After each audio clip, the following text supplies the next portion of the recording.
going up at a rate of 1,400 euros per year, whereas the automatic ones are decreasing at astonishing 3,200 euros per year. What's up YouTube, and welcome to a new video.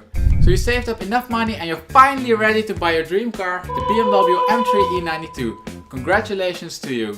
But you're also smart. You don't want to buy a car which will still depreciate a lot, and you want to find the car which offers the best value for money. You go online and you check out different M3s. Should you go for one which has low mileage or a newer model year? And does it make a difference from a depreciation perspective if you buy a manual or an automatic car? If that sounds like you definitely need to keep on watching, because I will show you exactly in this video why this car over here might offer the best value for money. Now, how do we actually figure out which car offers the best value for money? Well, there are three simple steps we can use for that. Number one, we'll figure out the price ranges for the M3s. Number two, we'll figure out the depreciation per year, and number three, we will figure out the depreciation per 1,000 kilometers driven. We'll also split these effects between the coupes, the cabriolets, the sedans, and the automatic and the manual cars. Because there are quite many effects, we will store the result in a table over here. But before we continue, hit the like button and subscribe if you didn't already do so. No, seriously, it really helps to support the channel. Let's continue now with step number one, which is figuring out the price range of the M3 cars. This is displayed in a histogram over here, where we have price on the x-axis and the number of cars for sale at this very moment on the y-axis for that given price. There are 125 BMW M3s for sale, and the average price point is 40,000 euros. Prices however start already at 26,000 euros, but we can see in the graph that they stretch all the way up till around 110,000 euros. Now this is only one car which is for sale at that price point, and there's a very good reason why that car is for sale at that price point. It's namely a brand new car with only 60 kilometers driven. Now if we extract from that histogram the automatic and the manual cars and we overlay them again, we end up with the graph which is popping up over here. And we can see that we have in blue still the full market, but in orange we have now the automatic cars, and in green we have now the manual cars.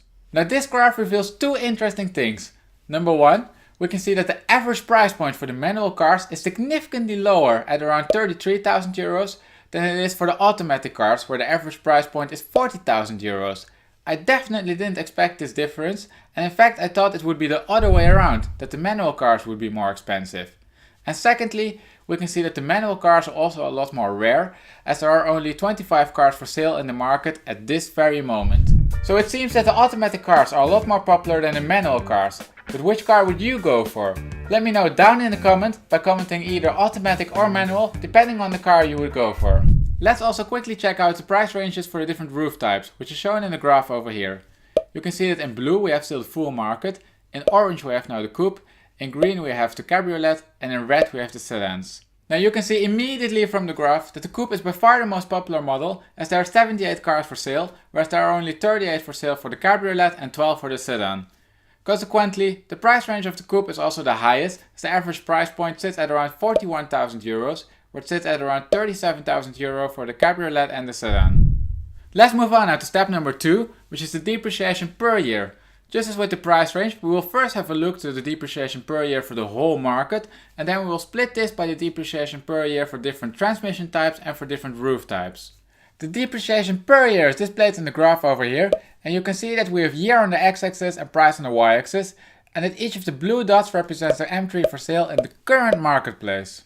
Furthermore, you see these black X's in the graph, and these represent the average price point for that particular model year. You also see a blue line which represents the average depreciation per year, which is around 2,300 euros for the BMW M3. But look how beautiful that depreciation curve is flattening out for the older model years. We can see even that the average price point is going over the depreciation curve, indicating that prices might increase there. But there is more. The manual cars are now displayed in orange and the automatic cars are displayed in blue. We can see very clear that the orange line is pointing upwards quite steep, and that the manual cars are actually going up in value at around 900 euros per year. The blue line is still pointing downwards, showing a depreciation of 2,700 euros for the automatic cars. Let's continue now with the depreciation per year for the different roof types and figure out if we also see an interesting effect over there. That is shown in the graph over here, where we have in green the coupe, in blue the sedan, and in orange the cabriolet. And we can see that the cabriolet is depreciating the least of all the roof types and that the depreciation sits at around 1,800 euros per year. As you can see from the slope of the depreciation lines, the difference is not as big as for the transmission types. Let's now quickly update the table I showed at the beginning of the video, so we keep track of all the values we saw. We saw first of all that the average depreciation for an M3 was around 2,300 euros per year. Then we also saw that the manuals were actually going up in value, whereas the automatic cars were still going down in value. We also saw that the cabriolets are depreciating the least and that the depreciation per year for the coupe and the sedan is more or less the same. Let's move on now to step number 3, where we will have a look to the depreciation per 1,000 kilometers driven, and just as we did previously, we will first have a look to the whole market and then split the analysis by roof type and by transmission type. The average depreciation per 1,000 kilometers driven for the full market is displayed in the graph over here, where we have kilometers driven on the x-axis and price on the y-axis. We can see that the blue line again shows the depreciation per 1,000 kilometers driven, and that the value for this is 170 euros per 1,000 kilometers driven. We can also see that the choice in terms of kilometer range is huge. You can buy almost a brand new M3, but you can also buy one with almost 200,000 kilometers driven.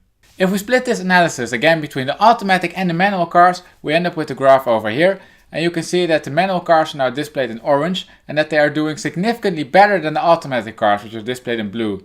In fact, the average depreciation per 1,000 kilometers driven for the manual cars is around 110 euros, where it sits at around 180 euros for the automatic cars. If we also split the analysis by roof type, we end up with the graph over here, where we have in blue the sedan, in orange the cabriolet and in green the coupe.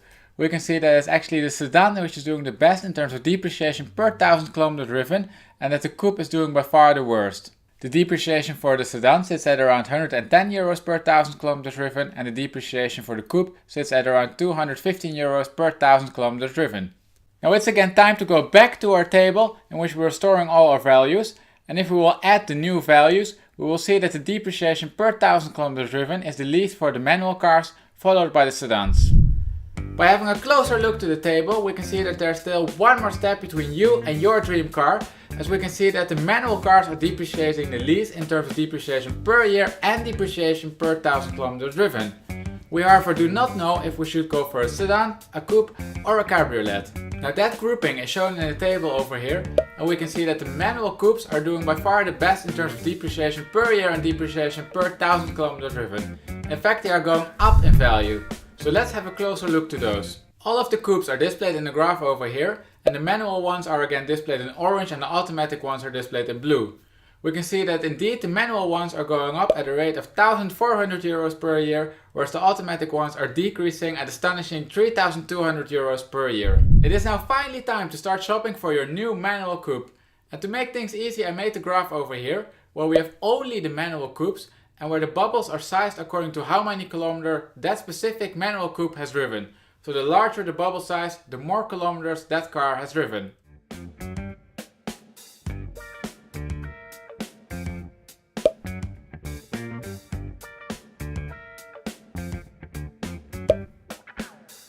Yes, my UK viewers, the right side is the wrong side of the car. For you though, it might be a good buying opportunity, as this car is priced significantly below the market if you look to the model year and the kilometers driven. The next car from the graph, which would offer good value for money, is the cheapest car from model year 2010. There's however also a reason why this car is priced so low. When I checked out this car, I saw that it has very little options. It has for example no leather interior and also no navigation system. Now if you don't care about those things and you just want a good driver's car, then this might be the car for you. However, the car is for sale and it is offered by an individual, so I strongly recommend that you get it checked out by a BMW dealer to make sure that the car is fine. Also, bear in mind that the lack of options might influence the future value of the car. Now if you prefer to buy a car from a car dealer, then I strongly recommend that you check out the cars from model year 2008. As we can see that these cars are priced in the high 20s and low 30s, but still are for sale at dealers. You can see that you will pay a slight premium compared to the cars offered by individuals, but that you often have the possibility to get guarantee on the car. If your budget stretches up to the high 40s, you might want to check out this car over here from 2011. You can see that the car has 40,000 kilometers driven, but is priced quite reasonably at the high end of 39,000 euros. Especially when you compare it to the 2008 cars, which have around the same kilometers driven, this car seems to offer great value for money. Above that, the car seems to be in mint condition and has all the options you want at a BMW M3. And there you have it. Just by doing a little bit of research, you might be able to purchase the car of your dreams without losing too much money on it, or perhaps even make some money on it. You can let me know down in the comments here which dream car you would like to see analyzed next. If your dream car happens to be a Porsche 911 997, then I strongly recommend that you check out my previous video over here, as I do a full depreciation analysis for that car over there. Don't forget to hit the like button. Thank you for watching and see you next time.